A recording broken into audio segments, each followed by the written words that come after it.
Autism কেন হয়, যে সত্যটা জানলে আর কখনো কোনো বাবা মাকে দোষ দেবেন না। একজন মা প্রতিদিন একই প্রশ্নের মুখোমুখি হন, তোমার ছেলে এখনো কথা বলে না কেন? মোবাইল বেশি দেখিয়েছিলে? গর্ভাবস্থায় নিশ্চয়ই কোনো ভুল করেছিলে? বাইরে থেকে সবাই বিচার করে, কিন্তু কেউ জানে না প্রতিদিন রাতে সেই মা কাঁদতে কাঁদতে একটাই প্রশ্ন করেন, আমার কি কোনো ভুল হয়েছিল? যদি আপনার মনেও কখনো এই প্রশ্ন আসে, তাহলে আজকের ভিডিওটি আপনার। নমস্কার, আমি সুতন্নি। আবারও আজকে একটি নতুন ভিডিও নিয়ে আপনাদের কাছে চলে এসেছি। আজ আমরা জানব অটিজম আসলে কেন হয়। এর জন্য কি সত্যি বাবা মা দায়ী, নাকি সমাজ বছরের পর বছর ধরে ভুল তথ্য বিশ্বাস করে এসেছে? ভিডিওটি শেষ পর্যন্ত দেখুন, কারণ শেষের কয়েকটি মিনিট আপনার চিন্তাভাবনা বদলে দিতে পারে। অটিজম কি? প্রথমেই একটি বিষয় পরিষ্কার করে নেওয়া দরকার, অটিজম কোনো রোগ নয়, এটি একটি নিউরোডেভেলপমেন্টাল কন্ডিশন, অর্থাৎ শিশুর মস্তিষ্কের বিকাশ ও তথ্য প্রক্রিয়াকরণের ধরন কিছুটা আলাদা হয়। তাই অটিস্টিক শিশু পৃথিবীকে অন্যভাবে দেখে, অন্যভাবে শেখে এবং অন্যভাবে প্রকাশ করে। সে খারাপ নয়, সে অবাধ্য নয়, সে শুধু একটু ভিন্ন। তাহলে অটিজম কেন হয়? এটাই সবচেয়ে বড় প্রশ্ন।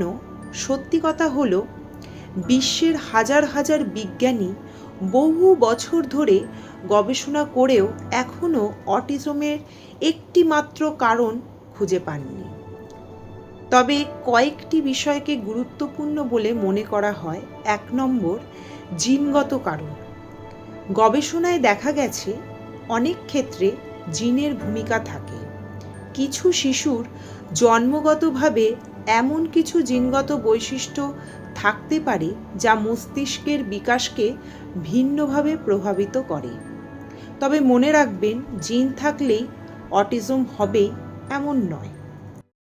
2 নম্বর, গর্ভাবস্থায় মস্তিষ্কের বিকাশ। মায়ের গর্ভে থাকা অবস্থায় শিশুর মস্তিষ্ক প্রতি মুহূর্তে তৈরি হতে থাকে। এই সময় কিছু স্নায়বিক সংযোগ অন্যভাবে গড়ে উঠতে পারে। এর ফলেই ভাষা, সামাজিক যোগাযোগ এবং আচরণের পার্থক্য দেখা দিতে পারে। এটি কারোর ইচ্ছায় হয় না। 3 নম্বর, কিছু ঝুঁকির কারণ। গবেষণায় দেখা গেছে অত্যন্ত অকাল জন্ম, জন্মের সময় কিছু জটিলতা, মায়ের কিছু গুরুতর স্বাস্থ্যগত সমস্যা বা কিছু জিনগত পরিবর্তন, এসব ক্ষেত্রে ঝুঁকি কিছুটা বাড়তে পারে, কিন্তু এগুলোও নিশ্চিত কারণ নয়। সবচেয়ে বড় ভুল ধারণা।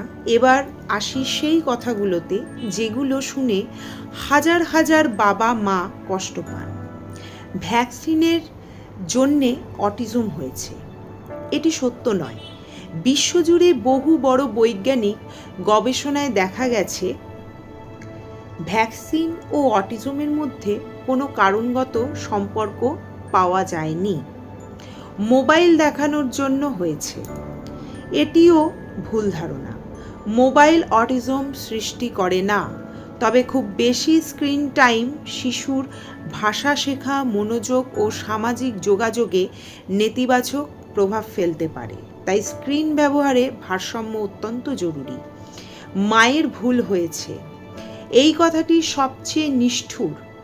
একজন মা সন্তানের জন্য কত ত্যাগ করেন তা ভাষায় বলা যায় না।